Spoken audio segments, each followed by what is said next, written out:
Vous êtes déjà demandé si le marché était déjà trop haut ou trop bas pour continuer de le trader dans le sens de la tendance? Eh bien, j'aime souvent dire que le marché n'est jamais trop haut, n'est jamais trop bas, qu'il peut le continuer dans la tendance jusqu'à preuve du contraire. Et sur le 5 minutes, on va voir ce qui se passe directement sur l'open ici ensemble. Il est 9 h, c'est le GR40 dans la matinale Admirals.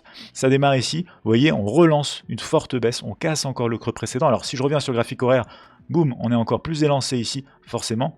Et quand on va aller sur du coup le graphique ici, 1 minute, on continue ici, on voit comment ça se passe. Ça commence ensuite à stagner. Vous voyez ici, on commence à faire un double creux, on casse un petit peu par l'eau. Mais pour le coup, ici, ça me donne une opportunité d'essayer de sauter dans la tendance baissière, car on est sur une forte tendance baissière. On a une opportunité de pouvoir continuer de voir le prix se développer à la baisse. Et du coup, je vais en profiter ici pour répercuter un trade du coup qui trouve à peu près le seuil des 68 ici comme point d'entrée. Un stop à 20 points par ici. Et on va aller du coup pouvoir voir sur un stop suiveur, donc je vous le mets à l'avance ici, vous allez voir le scénario se développer. De toute façon, c'était pris live dans la matinale Admirals.